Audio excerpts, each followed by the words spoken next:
नमस्ते विद्यार्थी मित्रों, एकम नंबर 5 मानव देह धर्म विद्या प्रकरण नंबर 17 श्वासोच्छ्वास अने वायुओनुं विनिमय।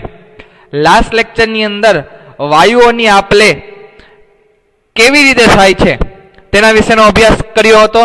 सामान्य रीते वायुओनी आपले छे ए वधु दबाण ढोळांशथी अथवा तो सांद्रता ढोळांशथी ओछा दबाण ढोळांश अथवा तो सांद्रता तरफ छे ए वहन करे छे અને તે પ્રક્રિયા સરળ પ્રસરણની પ્રક્રિયા દ્વારા થાય છે। આજે આપણે ઓક્સિજન્સનું વહન છે એ કેવી રીતે રુધિરથી પેશીઓ સુધી થાય છે તેના વિશેની વાત કરીશું। તો ચાલો શરૂઆત કરીએ વાયુઓનું વહન એટલે કે ટ્રાન્સપોર્ટ ઓફ ગેસીસ। तो सामान्य रीते वायुओनी अंदर ऑक्सीजन्स वायु अने कार्बन डाइऑक्साइड जे वहन है ए वहन रुधिर द्वारा थाय छे अने रुधिर आ एक एवं माध्यम है कि जेना द्वारा बंनेनु वहन ऑक्सीजन्स अने कार्बन डाइऑक्साइड नु वहन बंनेनु वहन साथे थई सके छे। लगभग 97% ऑक्सीजन्स नु वहन रुधिरमाना रक्तकणों एटले के आरबीसी जेने सामान्य रीते आपणे रेड ब्लड सेल्स रक्तकणों अथवा तो रुधिर कोषो तरीके छे ए ओळखीए छीए। तो 97% ऑक्सीजन्स छे ए रक्तकणों द्वारा थाय छे। त्यारबाद बाकीना जे 3% जे ऑक्सीजन्स नु वहन छे ए रुधिरमाना रुधिर रस द्वारा द्राव्य अवस्था में छे ए वहन पामे छे।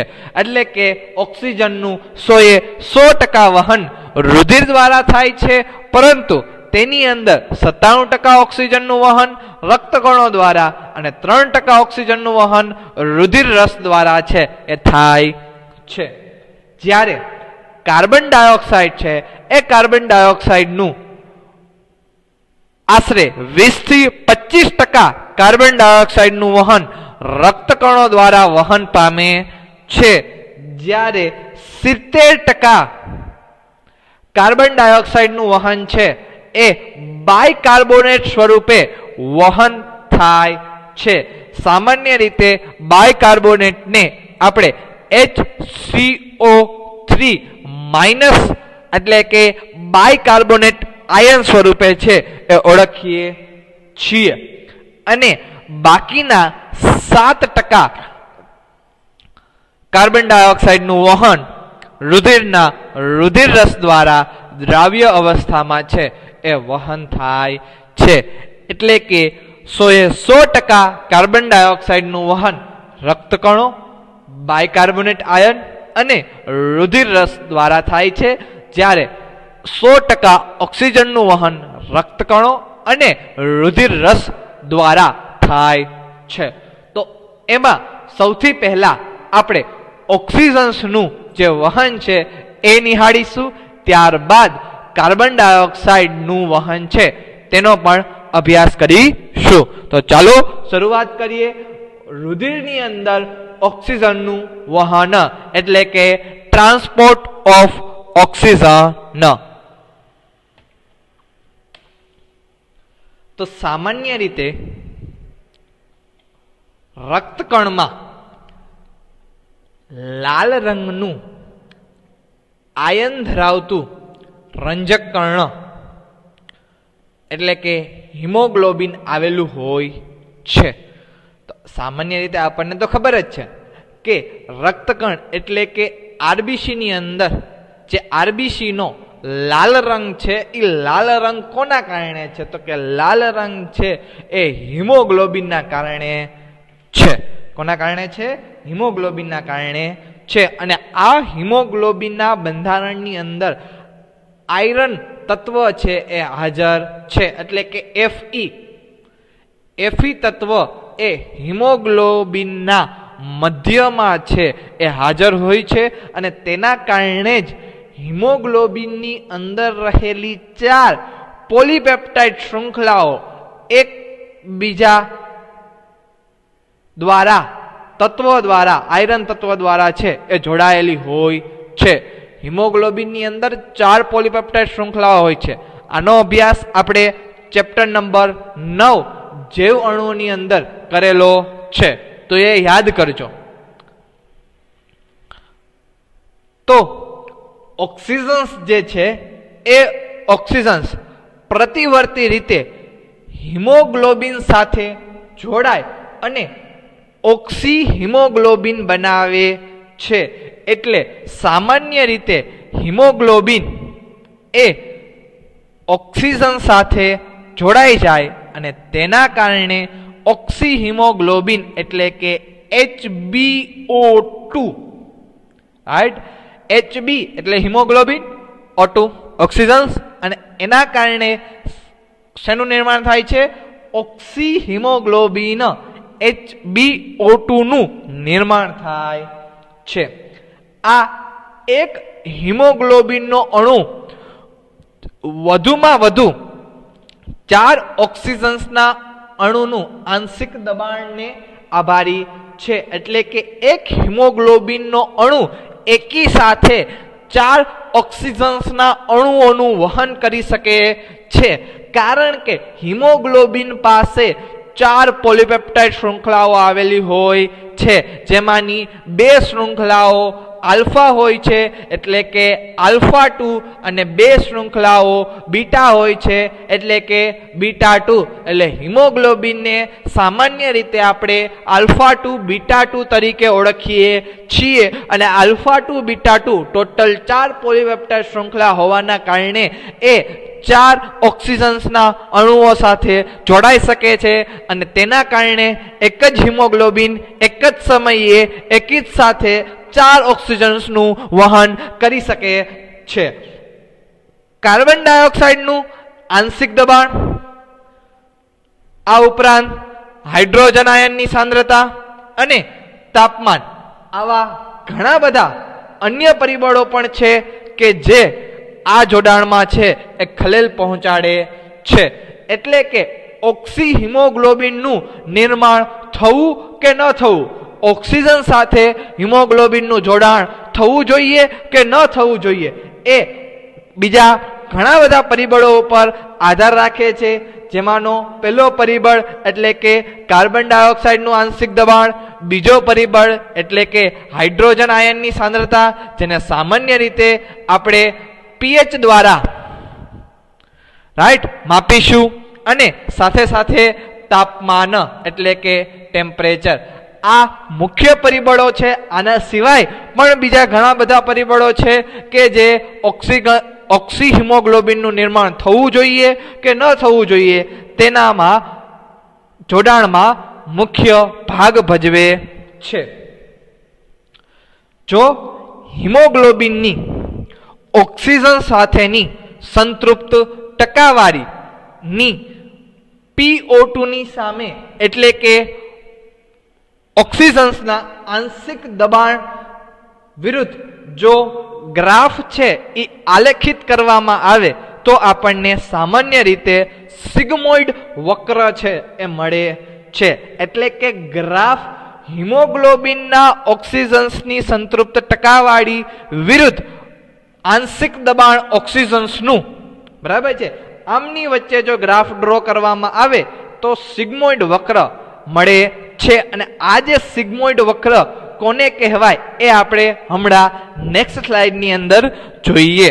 અને સામાન્ય રીતે આ જે સિગ્મોઇડ વક્ર છે એ જ ગ્રાફ અથવા તો વક્રને ઓક્સિજન વિયોજન વક્ર એટલે કે ડિસોસિએશન કર્વ કહેવામાં આવે છે, કે જેની અંદર ઓક્સિજન્સનું આંશિક દબાણ વધતાની સાથે સાથે હિમોગ્લોબિન ઓક્સિજન સાથેની સંતૃપ્ત ટકાવારી પણ વધે છે અને તેના કારણે જ તેનો વક્ર છે એ સિગ્મોઇડ વક્ર જોવા મળે છે. અને એ સિગ્મોઇડ વક્રને લીધે એ ઓક્સિજન્સનો વિયોજન વક્ર તરીકે પણ એટલે કે ડિસોસિએશન કર્વ તરીકે પણ ઓળખવામાં આવે છે. તો અહીંયા તમે આકૃતિની અંદર જોઈ શકો છો કે સામાન્ય રીતે વાય એક્સિસ ઉપર હિમોગ્લોબિનની ઓક્સિજન સાથેની સંતૃપ્ત ટકાવારી લીધેલી છે, જ્યારે એક્સ એક્સિસ ઉપર ઓક્સિજન્સનું આંશિક દબાણ અને એ પણ mmHg ની અંદર છે એ લીધેલું છે. અને આ જે છે એ વક્ર આપણને સિગ્મોઇડ મળવાના કારણે તેને આપણે સિગ્મોઇડ વક્ર કહીએ છીએ. રાઈટ? કેવો વક્ર કહીએ છીએ? સિગ્મોઇડ વક્ર. અને સામાન્ય રીતે તેને જ આપણે ઓક્સિજન વિયોજન વક્ર કહીએ છીએ. અહીંયા તમે જોઈ શકો છો કે જેવી રીતે ઓક્સિજન્સનું આંશિક દબાણ વધે છે, દાખલા તરીકે 0A થી ઓક્સિજન્સનું આંશિક દબાણ જો 20 થાય તો તેના લીધે સંતૃપ્ત ટકાવારી છે એ સંતૃપ્ત ટકાવારીમાં પણ વધારો થાય છે. ત્યારબાદ જો 40 થાય તો ઓક્સિજન્સનું આંશિક દબાણ જો 40 થાય તો તેના કારણે પણ જો ઓક્સિજન્સનું આંશિક દબાણ 20 માંથી 30 થાય તો એના કારણે જે સંતૃપ્ત ટકાવારી છે એ 40 થશે. જો ઓક્સિજન્સનું આંશિક દબાણ 40 થશે તો તેની સંતૃપ્ત ટકાવારી છે એ સંતૃપ્ત ટકાવારી 60 થાય છે. એટલે કે જેમ જેમ ઓક્સિજન્સનું આંશિક દબાણ વધતું જાય છે તેમ તેમ સંતૃપ્ત ટકાવારી પણ વધતી જાય છે. એક સમય એવો આવશે કે જ્યારે હિમોગ્લોબિનની ઓક્સિજન સાથેની સંતૃપ્ત ટકાવારી 100 થઈ જશે, ત્યારે ત્યારબાદ ઓક્સિજન્સનું આંશિક દબાણ વધવા છતાં પણ હિમોગ્લોબિન છે એ સંતૃપ્ત રહે છે. લાસ્ટ સ્લાઇડની અંદર આપણે જોયું કે હિમોગ્લોબિનનું ઓક્સિજન સાથેનું જોડાણ, જેને સામાન્ય રીતે આપણે ઓક્સિહિમોગ્લોબિન એટલે કે HHbO2 તરીકે ઓળખીએ છીએ અથવા તો HbO2 તરીકે પણ ઓળખી શકાય છે, કે જે બીજા ઘણા બધા પરિબળો પર આધાર રાખે છે, જેવા કે કાર્બન ડાયોક્સાઇડનું આંશિક દબાણ, હાઇડ્રોજન આયનની સાંદ્રતા એટલે કે pH અને તાપમાન. તો આ બધા પરિબળોની અસરનો અભ્યાસમાં ખૂબ જ ઉપયોગી છે, કે જેના કારણે ઓક્સિહિમોગ્લોબિનનું નિર્માણ થાય છે. તો ઓક્સિહિમોગ્લોબિનનું નિર્માણ કરવા માટે વાયુ કોષ્ઠ પાસે, સામાન્ય રીતે વાયુ કોષ્ઠમાં જ ઓક્સિજનની સાંદ્રતા વધુ હોય છે, અને ત્યારે રુધિરવાહિનીઓની અંદર રુધિરમાં ઓક્સિજન છે એ દાખલ થાય છે. તો ત્યારે HHbO2 એટલે કે ઓક્સિહિમોગ્લોબિનનું નિર્માણ થાય છે. તો ત્યારે કન્ડિશન કયા પ્રકારની હોવી જોઈએ જેના કારણે ઓક્સિજન્સનું નિર્માણ છે એટલે કે ઓક્સિહિમોગ્લોબિનનું નિર્માણ છે એ થઈ શકે છે? તો એમાં કન્ડિશન નંબર 1 કે વાયુ કોષ્ઠમાં ઓક્સિહિમોગ્લોબિનનું નિર્માણ કરવા માટે ઓક્સિજન્સનું આંશિક દબાણ વધુ હોવું જોઈએ, એટલે કે ઊંચું હોવું જોઈએ. જો ઓક્સિજન્સનું આંશિક દબાણ ઊંચું હોય તો કાર્બન ડાયોક્સાઇડનું આંશિક દબાણ છે એ નીચું હોવું જોઈએ, એટલે કે ઊંચું PO2 અને નીચું PCO2. રાઈટ? તેની સાથે સાથે H+ ની સાંદ્રતા એટલે કે pH, રાઈટ, H+ ની સાંદ્રતા ઓછી હોવી જોઈએ. એનો મતલબ જે H+ ની સાંદ્રતા આપણે pH માં માપીએ તો pH છે એ pH વધુ હોવી જોઈએ, અને તાપમાન છે એ તાપમાન નીચું હોવું જોઈએ. જો આવા પરિબળો બધા એકી સાથે હોય તો જ તે ઓક્સિહિમોગ્લોબિનની બનાવવા માટે સાનુકૂલિત છે, અને તો જ ઓક્સિહિમોગ્લોબિનનું નિર્માણ થાય. અને જો ઓક્સિહિમોગ્લોબિનનું નિર્માણ થાય તો જે ઓક્સિજન્સનું આંશિક દબાણ વર્સિસ જે હિમોગ્લોબિનની ઓક્સિજન સાથેની સંતૃપ્તની જે ટકાવારી છે, રાઈટ, તો તેમાં તમે ગ્રાફમાં જોઈ શકો છો કે ગ્રાફ ડાબી બાજુએ સ્થાનાંતરિત છે એ થાય છે, જેને સામાન્ય રીતે લેફ્ટ શિફ્ટ તરીકે ઓળખવામાં આવે છે. લેફ્ટ શિફ્ટ એટલે કે ડાબી બાજુ સ્થાનાંતરણ. આ સ્થાનાંતરણ સામાન્ય રીતે વધુ HbO2 એટલે કે ઓક્સી હિમોગ્લોબિનના નિર્માણ કરવા માટે ગ્રાફને ડાબી બાજુએ સ્થાનાંતરિત કરવામાં આવે છે. રેડ રંગનો ગ્રાફ છે એ મૂળ ગ્રાફ છે. જ્યારે HbO2 નું નિર્માણ કરવું હોય તો ગ્રાફ છે એ ડાબી બાજુ સ્થાનાંતરિત થાય, જેના કારણે તેને આપણે લેફ્ટ શિફ્ટ તરીકે ઓળખીએ છીએ. તો લેફ્ટ શિફ્ટ એટલે કે વધુ HbO2 નું નિર્માણ કરવા માટે બીજા ઘણા બધા પરિબળો છે એ પણ જવાબદાર છે, જેવા કે ઊંચું PO2 એટલે કે ઓક્સિજનનું આંશિક દબાણ વધુ હોવું જોઈએ,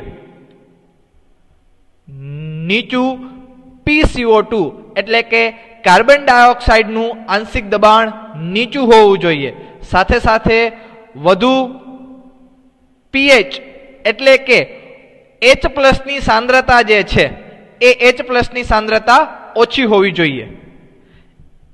H+ ની સાંદ્રતા ઓછી, રાઈટ. જો H+ ની સાંદ્રતા ઓછી હોય તો જ pH છે એ વધુ થશે, અને સાથે સાથે નીચું તાપમાન. આ બધા પરિબળો છે કે જે ઓક્સી હિમોગ્લોબિનના નિર્માણ માટે જવાબદાર છે, અને જો ઓક્સી હિમોગ્લોબિનનું નિર્માણ થાય તો ગ્રાફ છે એ લેફ્ટ બાજુ સ્થાનાંતરિત થાય, જેને સામાન્ય રીતે લેફ્ટ શિફ્ટ તરીકે છે એ ઓળખવામાં આવે છે. તેવી જ રીતે જો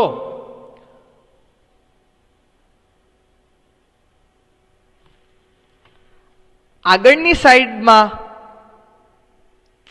જે આપણે કન્ડિશન જોઈ હતી તે ઓક્સી હિમોગ્લોબિનના નિર્માણ માટે વાયુ કોષ્ટક સ્તર માટેની કન્ડિશન હતી. તેવી જ રીતે જો પેશીઓની અંદર ઓક્સી હિમોગ્લોબિનમાંથી ઓક્સિજનના વિયોજન કરવું હોય, એટલે કે HbO2 માંથી ઓક્સિજન છૂટું પાડવાનું હોય, વિયોજન કરવાનું હોય, તો એના માટેની પણ અમુક પરિબળો છે એ આધાર રાખે છે, જેવા કે નીચું PO2, ઊંચું PCO2, ઊંચી H+ ની સાંદ્રતા, ઊંચા તાપમાન. આ બધી જે સ્થિતિ છે તેના કારણે ઓક્સી હિમોગ્લોબિનમાંથી ઓક્સિજનનું વિયોજન થાય છે, અને જો ઓક્સિજનનું વિયોજન થાય તો ગ્રાફની અંદર તમે જોઈ શકો છો કે ગ્રાફ છે એ જમણી બાજુએ સ્થાનાંતરિત થાય છે. તો રેડ છે એ મૂળ ગ્રાફ છે, જેની જમણી બાજુએ સ્થાનાંતરણ થતું હોવાથી તેને સામાન્ય રીતે આપણે રાઈટ શિફ્ટ તરીકે ઓળખવામાં આવે છે, એટલે કે જમણું સ્થાનાંતરણ રાઈટ શિફ્ટ તરીકે ઓળખશું. અને આ રાઈટ શિફ્ટ માટે પણ ઘણા બધા પરિબળો છે એ જવાબદાર છે, જેવા કે નીચું PO2 એટલે કે ઓક્સિજનનું આંશિક દબાણ છે એ નીચું હોવું જોઈએ. તેવી જ રીતે વધુ PCO2 એટલે કે કાર્બન ડાયોક્સાઇડનું પ્રમાણ વધુ હોવું જોઈએ. વધુ H+ ની સાંદ્રતા, અને H+ ની સાંદ્રતા વધુ હોવાના કારણે pH જે છે એ pH ઘટી જાય છે. તો pH ઓછી હોવી જોઈએ અને H+ ની સાંદ્રતા વધુ હોવી જોઈએ. તેવી જ રીતે વધુ તાપમાન. આ બધા પરિબળ હોવાના કારણે HbO2 માંથી જે ઓક્સિજન હિમોગ્લોબિન સાથે જોડાયેલો હોય છે એ ઓક્સિજન્સ અલગ થઈ જાય છે અને એ ઓક્સિજન્સ સામાન્ય રીતે પેશીઓની અંદર દાખલ થાય છે, કારણ કે ઓક્સિજન્સનો ઉપયોગ પેશીઓએ કરવાનો હોય છે. રાઈટ. તો ગ્રાફની અંદર યાદ રાખજો કે રાઈટ શિફ્ટ અને લેફ્ટ શિફ્ટ છે એ ક્યારે થાય છે અને એના માટેના કયા કયા પરિબળો છે એ જવાબદાર છે. સામાન્ય રીતે ગ્રાફ રાઈટ સાઈડ સ્થાનાંતરિત થાય એટલે કે રાઈટ શિફ્ટ છે એ પેશીઓ સ્તરે થાય છે અને લેફ્ટ શિફ્ટ છે એ વાયુકોષ્ઠ સ્તરે થાય છે અને બંનેની અંદર ઘણા બધા પરિબળો છે એ ભાગ ભજવે છે. તો આ સ્પષ્ટ રીતે દર્શાવે છે કે ઓક્સિજન્સ નું હિમોગ્લોબિન સાથેનું ફેફસાની સપાટીએ જોડાય છે એટલે કે વાયુકોષ્ઠ સ્તરે હિમોગ્લોબિન અને ઓક્સિજન એકબીજા સાથે જોડાય ઓક્સિહિમોગ્લોબિનનું નિર્માણ કરે છે અને પેશીઓના સ્તરે એટલે કે ઓક્સિહિમોગ્લોબિનનું પેશીઓના સ્તરે વિયોજન પામે છે, જેના કારણે ફરીથી હિમોગ્લોબિન અને O2 એકબીજાથી વિરુદ્ધ થાય છે. તો આ જે પ્રક્રિયા છે HbO2 નું Hb અને O2 માં રૂપાંતર થવાની પ્રક્રિયા એ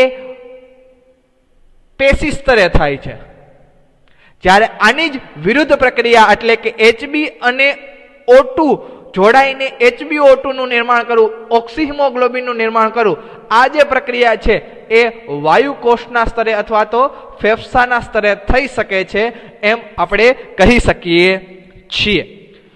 તો સામાન્ય રીતે દેહધાર્મિક પરિસ્થિતિઓમાં દર 100 ml ઓક્સિજન યુક્ત રુધિરમાં આશરે 5 ml ઓક્સિજન્સ પેશીઓને પહોંચાડે છે. એટલે કે જો 100 ml ઓક્સિજન્સ યુક્ત રુધિર લેવામાં આવે તો તેમની અંદર 5 ml ઓક્સિજન્સ હોય છે કે જે પેશીઓને મળે છે અને સામાન્ય રીતે આ ઓક્સિજન્સનું વહન રુધિર વાયુકોષ્ઠથી પેશીઓ સુધી કરે છે. તો ઓક્સિજન્સનું જે વહન છે તેની જ સમજૂતી છે તે આપણે વિડિયો દ્વારા સમજીએ.